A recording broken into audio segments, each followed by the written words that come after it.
Hey folks, Steve here with a very special Red Strike video for you today.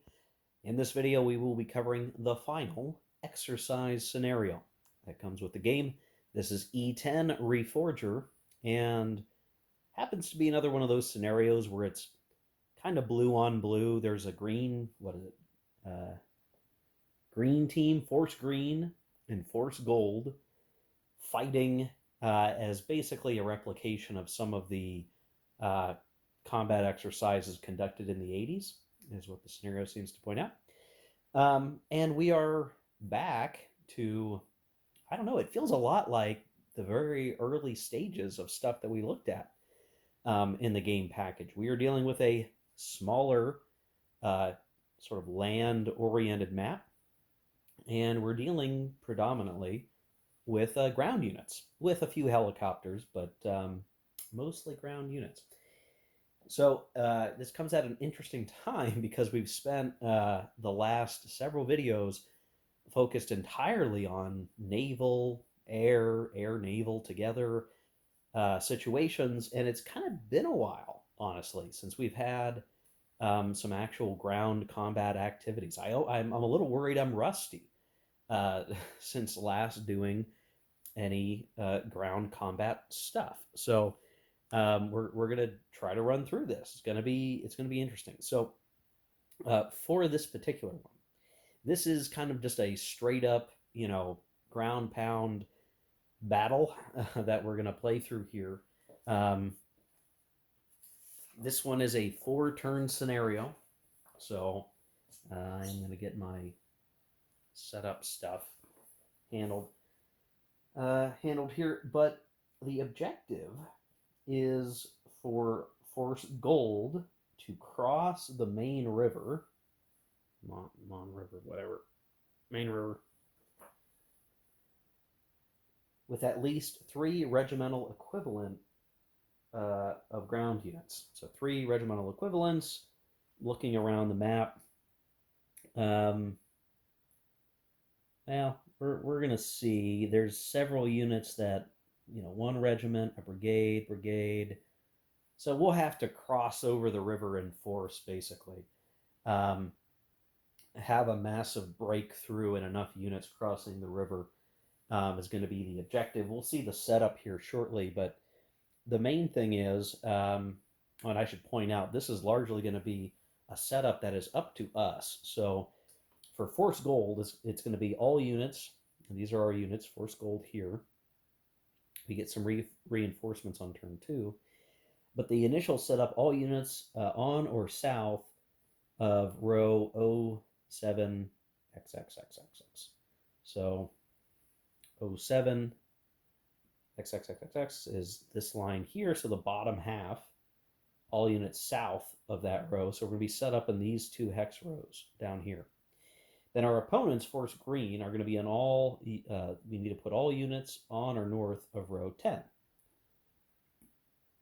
So 10 right in front of the river. So we actually have to take our forces from here, push through and beyond the river. That's the goal. And in fact, you can see the river has a starred indicator kind of showing where we need to get to for this particular scenario. So that's the goal. When I look at the forces arrayed for this, nothing is really out of the ordinary here. What I see are several assault ground combat units. I see some HQs, which is great. In particular, we have a core level HQ as well as division level HQs. So just to know that there is a sort of organizational structure that could be what we're intended to get familiar with in this scenario. I don't know, but we will have multiple HQs. We will have ground units, and we will also have the helicopters, which, if you'll recall from way back several videos ago, we will have basing basically for those helicopters on ground units, and if need be, we can do these sort of ad hoc air bases. But I'm not sure we're going to need to do that in this scenario. So that's kind of it. No, when I look at it, I go, is there really are there particular new rules that we need to be worried about? And I couldn't find any of uh, great number. I'm wondering, am I maybe I'm missing something? I'm gonna look back one more time. Um, Supply points. That's it. Force Gold has 40 supply points. Force Green has 30. Um, and that's it. Initiative start is Force Gold, which is kind of the Warsaw Pact faction. Weather is good. We are going to want to keep track of battles won because that could affect our initiative. So that's something we're going to need to watch out for. Um, and we do get 2 air reconnaissance missions per game turn for each side as reinforcement. So that's good. We can do some recon. I'm not sure how much that will be a great deciding factor here. But yeah, this is kind of it, guys. Little back to basics in some regard. But if you look at the map, and it's been a while since we've really done a ground combat scenario like this, there's a ton of terrain here, right? We have forested terrain, we have more mountainous terrain, we have you know urban terrain, and of course the river. That's probably going to give us some grief along the way. We're going to need to think about spending our supply points depending on the type of attack that we want to have, like the planned attack or hasty attacks, and see how much damage we can really do to make the difference that we need uh, for all of this. In terms of just like total unit count, Forest Gold has the advantage, but when I look at like the ground units, um, I wouldn't say there's a huge advantage there. Uh, so I am wondering, how hard or how easy is this scenario really going to turn out to be because of the forces on the map and what we're going to be able to achieve. So I will have to think about my setup. There's not a prescribed setup. I need to think about where and how do I want to advance, and critically keeping in mind here, um, it's going to be some form of penetrating the defensive line and getting units over here. And in terms of regimental equivalents, like that could be, well, maybe I should actually think this through a particular way. If we look at our units that we're going to have, we'll notice like, okay, here's a battalion, which isn't good enough. But that's a regimental equivalent. That's a regimental equivalent. That is a regimental equivalent, and so is that. And then our reinforcements, there's a brigade. So the battalions, unless we put, I guess, multiple battalions over the river, there's really a small handful of units that we're going to actively be able to use to win the scenario, which means however I align my defense or my offense, I can't let attrition build up too much because then I might lose a unit. And if I lose too many units as Force Gold, I might not have enough regimental equivalents to even get across the river. I can maybe afford to lose out on a very small handful of units. Um, and when I look out across the strengths of these units that are going to be on the board, a lot of them aren't particularly super strong. They've all got, an unflipped strength of like 10 or 11. When you flip, that's going to be half that probably. And so each unit has maybe got 6 steps of hits in it or less, and that may go very fast when we look at our ability to affect change. Now, our helicopters, just to show, like here's an example Force Hold helicopter, does have some decent bombardment capability, bombardment of 5. If you reconnoiter, that could help you a great deal. Um, Likewise, a 6 here. So as I'm looking across the forces available for this scenario, I think the big thing here is we've got both sides have a fair number of helicopters, and that could end up very well be the the big ticket here is the side that's going to win is probably going to leverage their helicopters the best to disrupt and hurt the opponent or bombard and do additional step losses that can then be followed up with a concentrated attack that wipes out the remnant steps, something like that. We're gonna have to figure this out. It does feel already like this is a fine, while it is an exercise scenario, this might turn out to be a very fine um, mini game experience. If you're wanting to teach your friend how to play this game and you want to just set up a little puzzle of units to fight it out and get used to the mechanics, I could see this one being really good for that because it does incorporate a lot of the game mechanics here in a relatively small cut of the map with enough units that you can make some decisions like the scale of a magazine game maybe is what we're really looking at here. But you've got to learn all the rules of Red Strike to do this effectively, or a lot of the ground air rules to do this effectively. So there you go. So I think from here, guys, this is just the intro talking about the situation, what to expect. I'm going to go figure out what I want my setup to be, however um, bad or good that's going to actually turn out to be. And when I come back, we'll be able to get started. And a reminder, if it's been a while for you, I need to also think about my reserve usage. So how many of the grabbing one so you can remember how many reserve markers, reserve mode markers are we going to place on our units to go during the second or third action stage? We've been kind of treated, uh, nicely with the land or the naval and air, where you kind of have different. You didn't have to really put reserve markers on your ships; you just knew if they moved or not. And for air, you could go multiple times. But we're back to this pre-planning phase where we get reserve markers based on our HQs, and then they can leverage that reserve capability for second action and third action stage movement, combat, all that good stuff. So, well, I guess just movement because technically you could have combat if you were not in reserve anyway. Yeah, see, guys, I'm catching up on how this works. My gosh. So anyway, in a second here, you should see my setup, and I don't know that I'll be able to articulate all the reasons why I set up the way I do, but I'll try, and then we'll get to playing. Okay, so here is my setup. It's it's a little weird to look at, and I find myself struggling a bit with this one, if only because it's such an open setup, and I have to pick it as both sides, and I can't really outthink myself. Now, can I? Or maybe I can.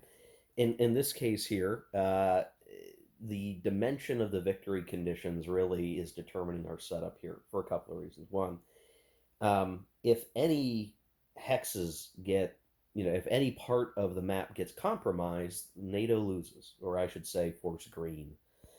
So they can't afford to like set up in one particular area and just hang out there. If they were to leave, well, really any of these sections of the line either empty or just ignored, like I could run my units up and past and through. They have to spread out. Now, what I could do is try to concentrate units in stacks, leave a hex in between, and allow that to be sort of the Zoc, and the enemy would have to stop at a Zoc.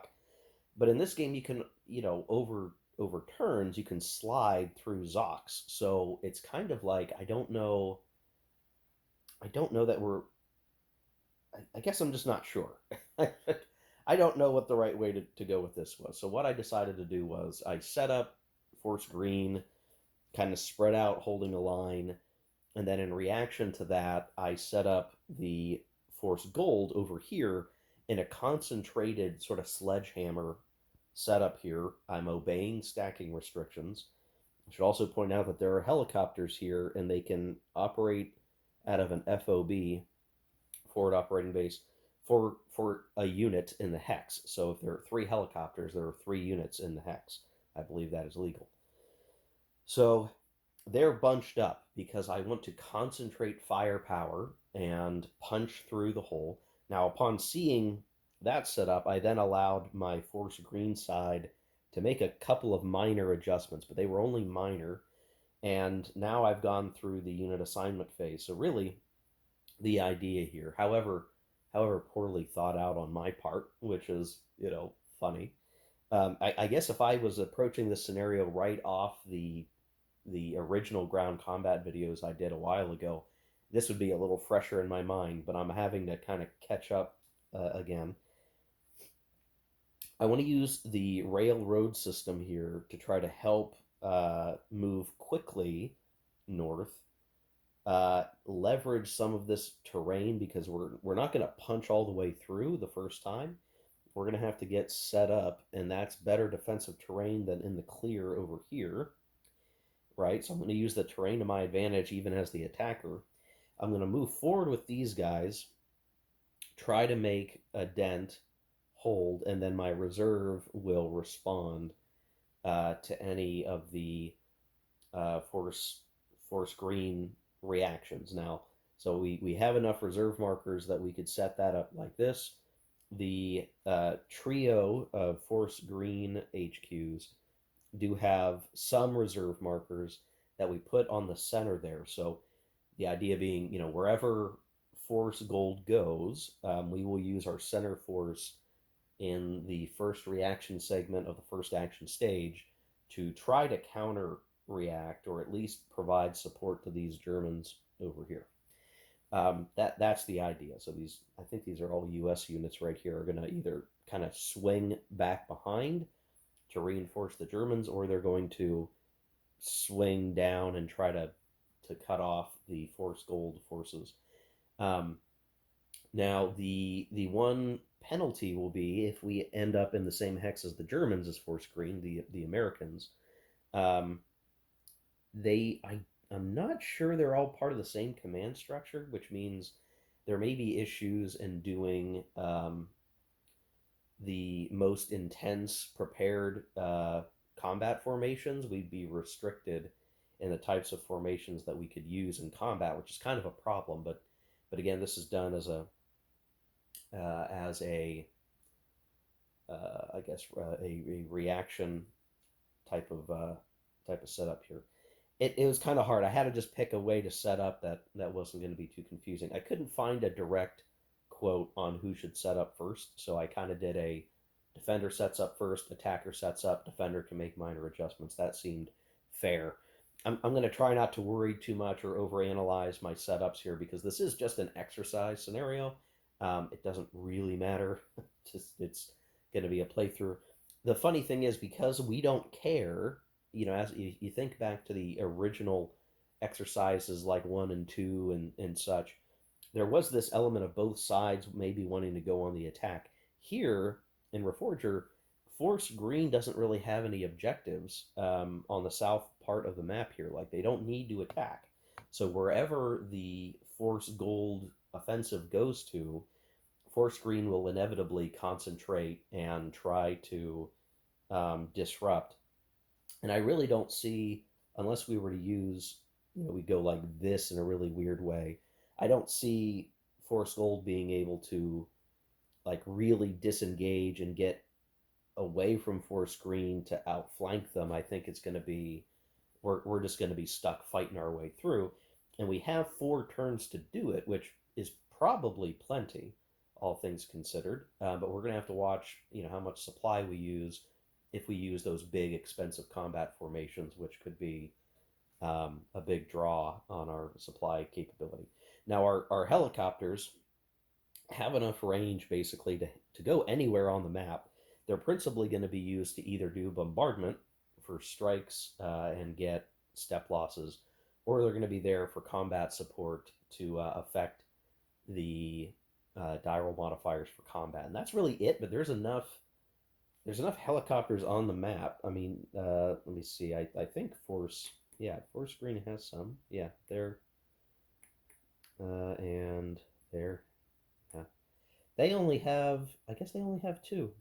They only have 2 compared to the much greater number. If I count them all up, 4, 5, 6, and will eventually be 7 helicopters for Force Gold. There is an advantage there, so we should expect to be able to do not just the close air support, combat air support CAS for combat influencing, but also bombarding, which could soften things up enough that we have um, some good capability to put a hurt on, and that may even be what we do here. So as we get out of um, the supply phase, the unit assignment phase, I think what I may end up doing here is using some helicopters to do some bombardment, probably do some reconnoitering first, and then hit both of these German units. And if we can, knock him down a few steps, that would be really ideal. Because what we could also try to do is come up to here, attack, force, push, destroy this guy out. These guys are probably going to reinforce in the reaction movement, but we could maybe make something happen here. And then if we did, that would allow us to kind of have cut off, this guy, and we have a path to get over the river. So again, I maybe have created some weak parts of the line that need to be exploited. Um, there's no use spending 8 hours making the perfect defense here. We're gonna play through and see what happens. So yeah, so I think that's a fine articulation of the game setup state and kind of what could happen, what may happen.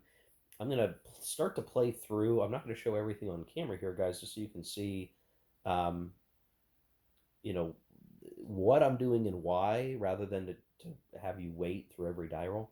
But I'm going to probably start again with some strikes and with our helicopters, and maybe I'll show the result of that before movement, so on and so forth. So, really quick, I want to show the progress so far in the first action stage. I did successfully recon both this unit and this unit, though I did lose a recon point permanently for it. One casualty was suffered. Based on that, I used our helicopters here. With the reconnoitered enemies, you double your bombardment factor. So this 5 became a 10, 6 became a 12. I actually rolled quite good on the bombardment. Now, a couple of things. There were some die roll modifiers because of terrain, and there is both sort of like rough mountain. I guess that's mountain. I don't know. I think that's mountain. I would consider that mountain. I'm like looking at the terrain chart. Um, that's maybe not mountain. It's really close. But if I considered it mountain and woods, it was a +3 to the die roll. Now, I ended up rolling really quite good. And I scored 2 hits on each run. They were undetected each time, and then the anti-air was like nothing. They couldn't hit. And we've done 4 steps to this unit, which at 10, maybe not a big deal, but if this guy takes a ground step, he's going to be down to 5, and we'll only have 1 step left. He'll be at strength 1 at that point, and he's going to be in deep, deep trouble. So this guy's kind of banged up already. Now, I have one more helicopter in this stack that I may want to use, but I'd rather use it for combat support just to make sure we get, that shift, because undoubtedly these guys are going to want to use theirs. So these guys I'm flipping them to show that they're done, but technically they're operating off of the forward bases of the units in this stack. I do have helicopters here, but I'm choosing to leave them in reserve on their units that are bases that are reserves, because I suspect I'm going to need to use them, as the force green units respond here. So from here, I'm going to set the helicopter aside for a second. It's going to be no issue to move this whole stack into Nuremberg as part of our movement. So like that is going to be a pretty easy thing for us to look at doing. That's not really a major concern. And then it will be on the force green units, to at least the ones in reserve mode, to respond to this. So this is their first reaction segment, and I mean, I think just based on how few units they really have on the board in terms of what they can use and what they can do, they're going to be better off. We're going to release this guy from reserve, and if this is clear, be one, uh, three, four, five, and then a half because half movement on this rail line, or basically he has enough movement to get into this hex. That's not really a problem. Um, Again, they're going to suffer some issues with. Well, actually, come to think of it, probably what I'd rather do is slide this guy over so he is in the hex here, and then they can at least have a better coordinated defense. And then we would probably shift this guy over.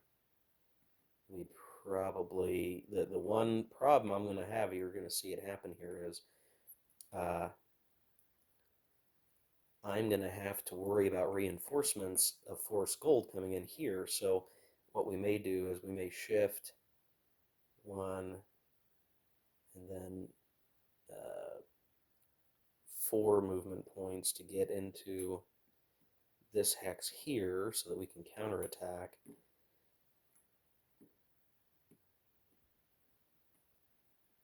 And then for this reserve, like I what I want to be able to do is not leave us hanging wide open for the reinforcements to snake their way through here and get over. So um, we're gonna move these guys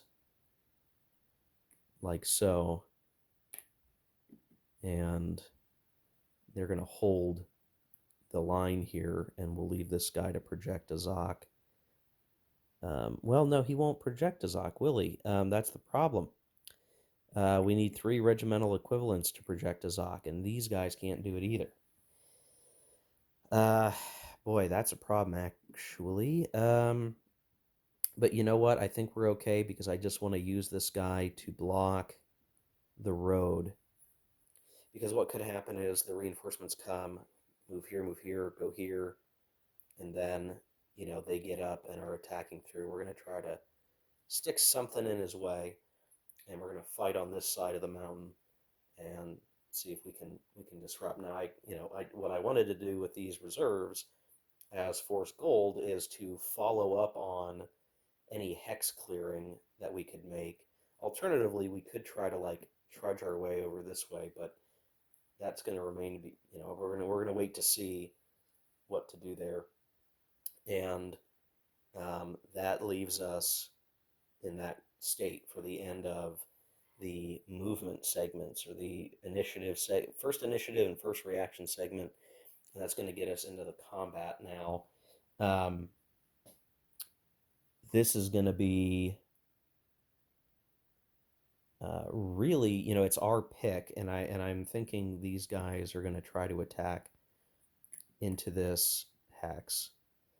Alternatively, we could try to open up, like, okay, now the defending strength here is 9 as opposed to 12 here. So maybe we switch it up, because what we really want to be able to do is crack open the line somewhere and be able to get in behind and break through is really what we're trying to achieve. So I think I'm gonna do some thinking off camera, and then I'm gonna do the combat. I'll talk about the combat when I'm back. You can be assured that there's going to be some close combat support, or close air support, combat air support happening to make the shifts, and then we'll see probably some high supply expenditure, and we'll see what the result will be.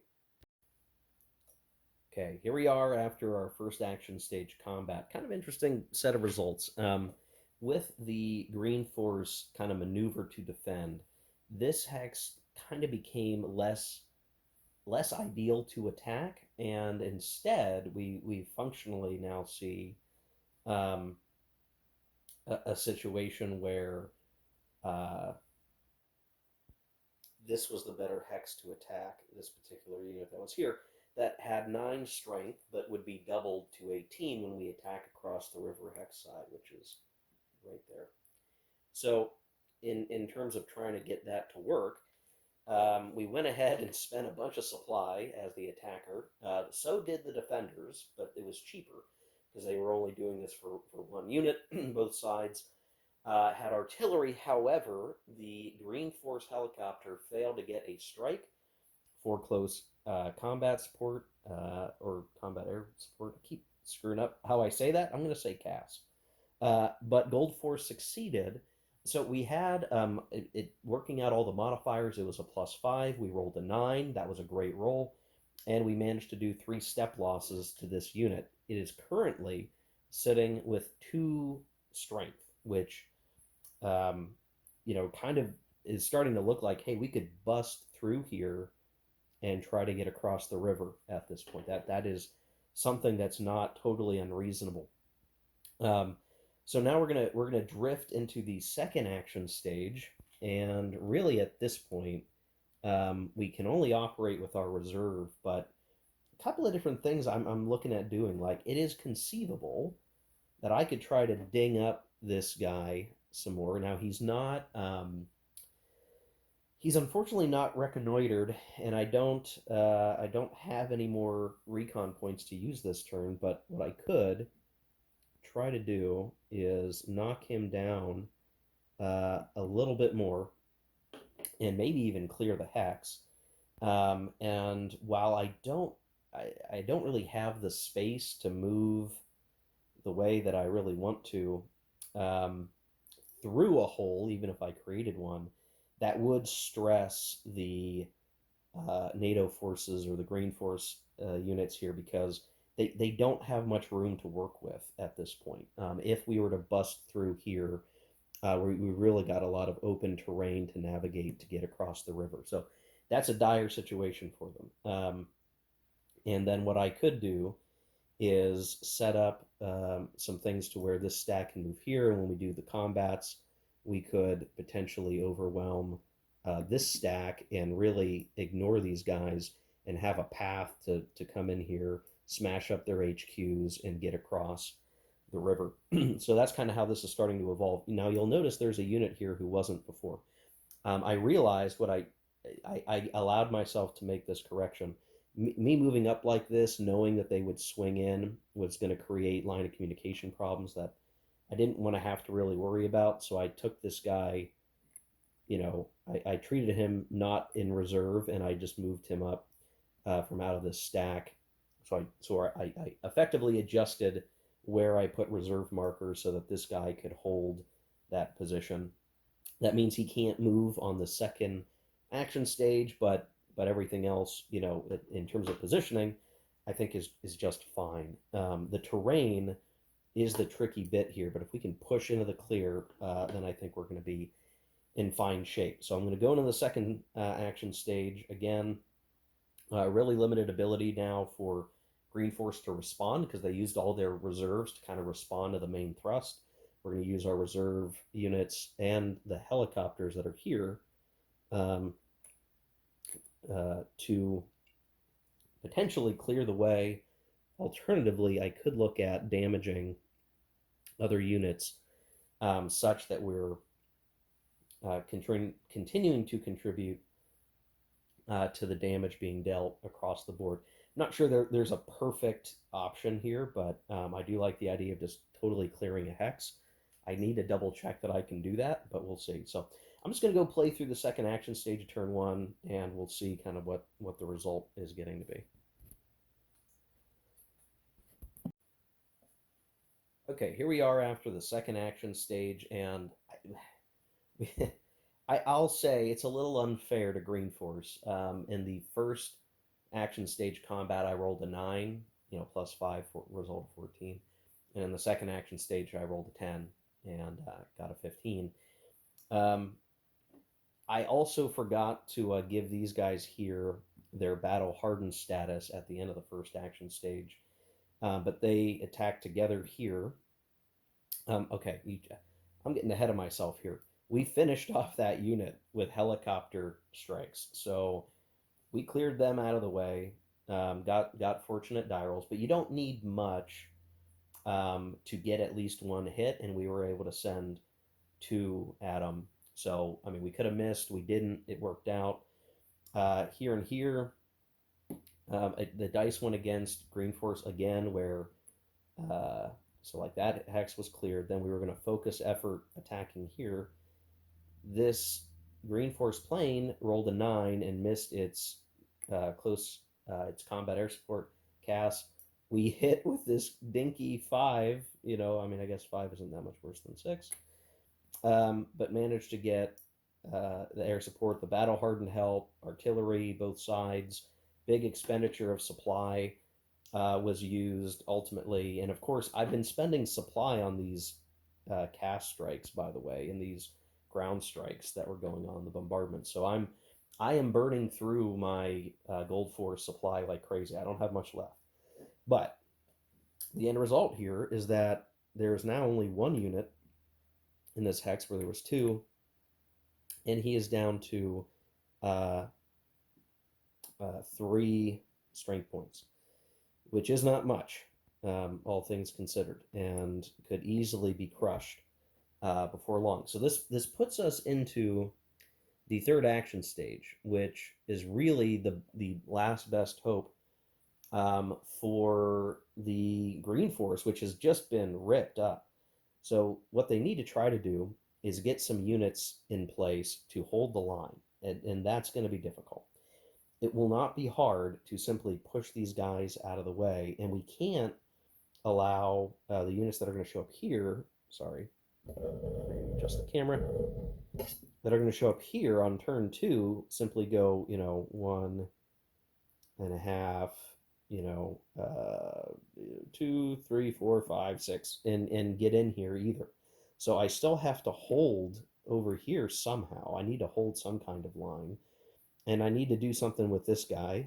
The HQs aren't going to be good for much other than just to stand there. And we may need to move some units out of this hex to try to block what's going on, even though this is already kind of a last hope sort of hex. So there's almost no good answer for green force at this point. Force green, we've just gotten hit too hard, and really Gold Force has had pretty good die rolls, all things considered.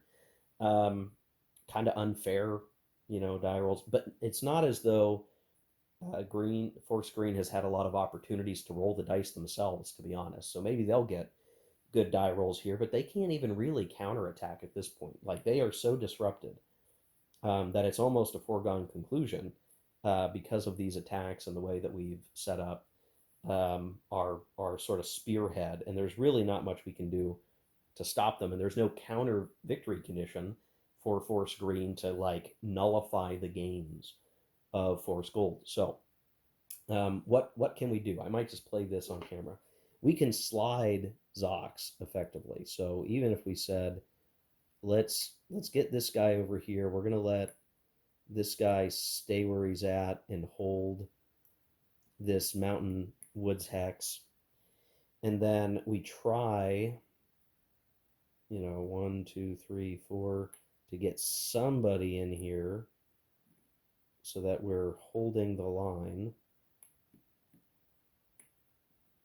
He can get in there just fine. Is that going to be enough to hold the line, right? Like, that's really the question. This guy's got a single strength. We've got an 11 strength unit. Again, I need to hold the line because if I send him over here, I mean, let's just say we're going to use the road. Get over here. Hey, that's great. But those reinforcements are going to come in and outflank. So I have to put something credible here, or I've got nothing. I don't have a lot of options at this point. And in fact, I may even need to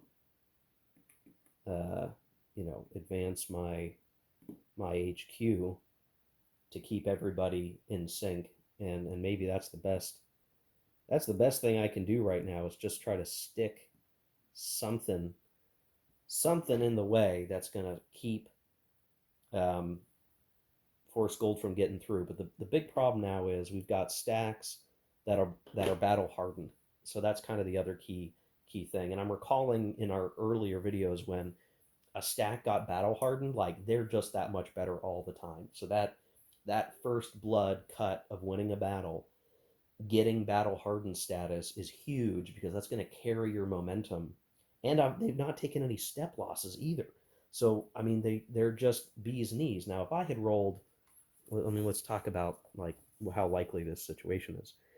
I had a +5 on these combat die rolls, so I could have rolled a 6, and that would have been much less entertaining. Uh, Maybe if I had rolled a little bit higher than that, that would still be winning the attrition battle. So +5 is still pretty good. Like that is a pretty good die roll modifier with after you calculate odds and you do all the things. But that was also burning through a lot of supply. So I could just as easily have seen me rolling 2 snake eyes, let's say, and be really gummed up. Both sides would be taking losses. We'd be kind of locked up a little bit.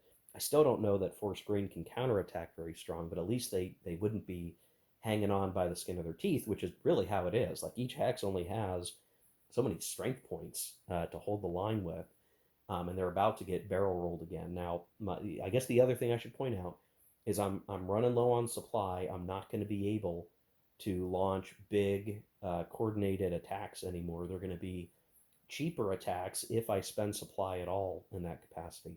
So that could be the difference maker here, that I can't even launch very big attacks, or the defender is going to have the supply to spend to shift any high odds attacks to much lower odds, and we're still going to be hoping for decent die rolls. So if that's the, let's say that's the move. Do we attack anywhere? I don't think we should. And that just takes us right into turn two, where both sides are going to get um, both sides are going to get some recon points as reinforcement. Are I have these helicopters offset a little bit to save on stack management here, but these uh, helicopters are going to come back. There's only really one helicopter left for force green, um, so they can't. There's not much for them to do with this stuff. And then finally, we're going to get our reinforcements down here, and they get a helicopter as well. So they have a nice little fighting force that shows up here. That, yeah, we're probably gonna try to make something happen. I don't know that they're. I don't know. It's going to be kind of a tough little fight there to make anything happen, but we could. It's a danger. We've had to siphon off defenders so they can't just run into the end zone. All right. So we're going into turn two. We're going to be doing our first action stage. The momentum, the initiative is with Force Gold because of battles won, so they're going to get to go again. Let me see what I can do. What I expect I'm going to do here is move these guys, into the space to actually conduct operations, and then we're probably going to see some continued fighting, possibly some airstrikes throughout. I guess these HQ anti-air ratings could come into play a bit better, but probably going to see some attrition here that's going to you know, kind of preclude, or I guess be the predecessor for some big combats to break the line and likely get us into the end zone on turn 3 or 4. All right, guys. I'm actually playing through much of turn two at this point, or I already have functionally. We are smashing our way through now the force green. Like this guy's holding that hex, but he's at this point he's kind of locked in. He can't leave, or we cross the river and we win. So he's kind of stuck. We are now chewing our way through the center. And while we've taken some step losses in some of these combats, this HQ is down to its last step. This HQ is in trouble by itself because it can't really move or halt what's going on.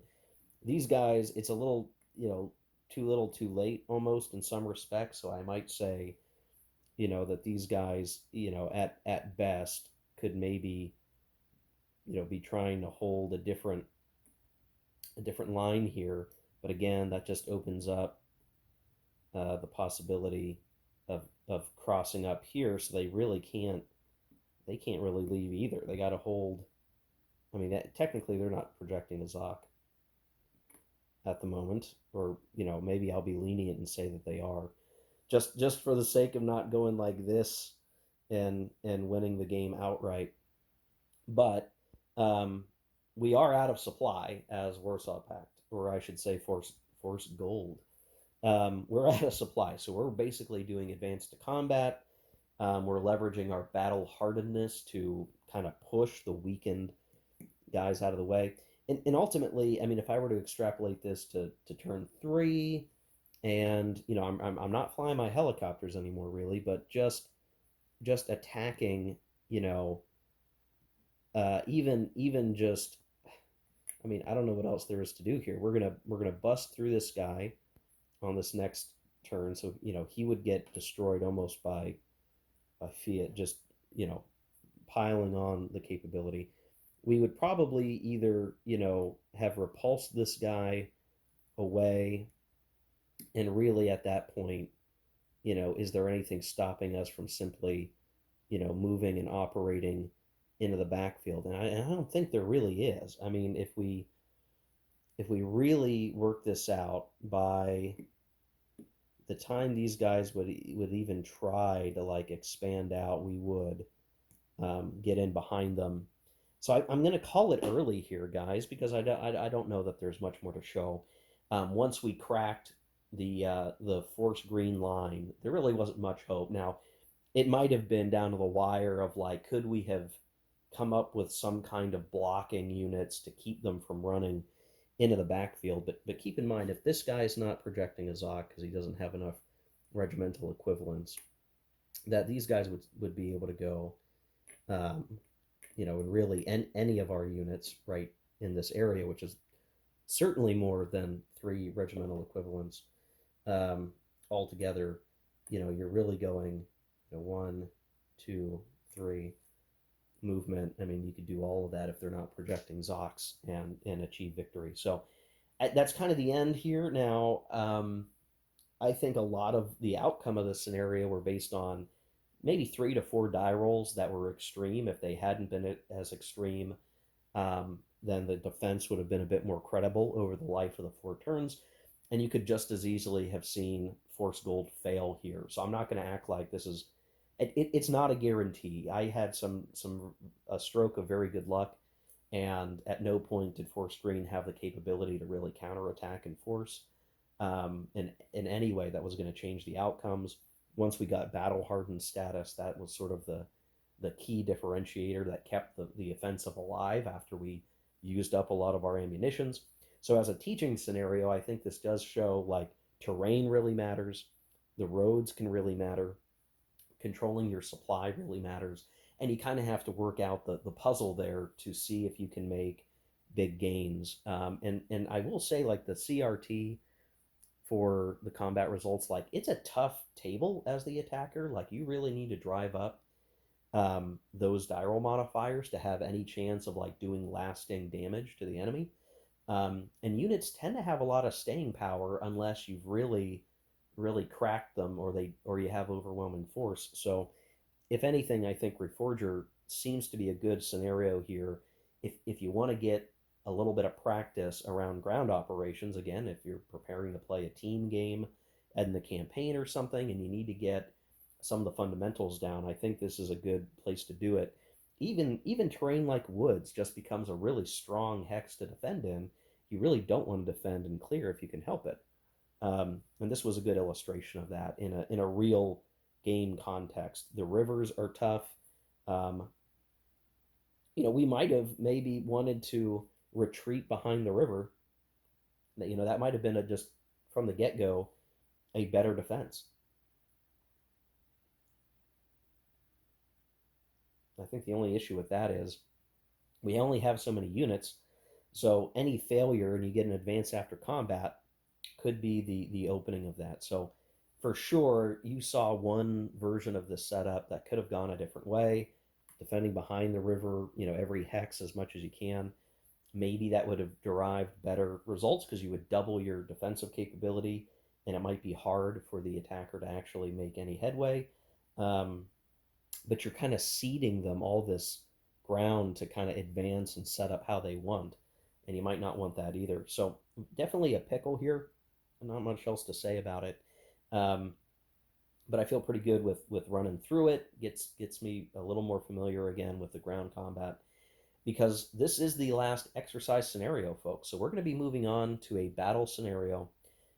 Next, we're going to do Fold a Gap. So if you're interested in watching the Fold a Gap scenario be played out, probably not in excruciating detail. I'm probably just going to show the aftermath of each important phase, but that's going to be next on the docket. So we'll see you in the next one, guys. I hope you enjoyed the videos that have covered all the exercise scenarios in the box and the game. 10 learning or exercise scenarios, that's a lot. It does a lot of good to teach you game mechanics and what's important and why. I think it's a real highlight of the product, and we're going to be able to shift into a little more natural gameplay with all of the things that we've learned able to be piled on together. So that's exciting. Um, so yeah, let's we'll get started on that here very soon. Thanks for watching. Take care. Keep on gaming.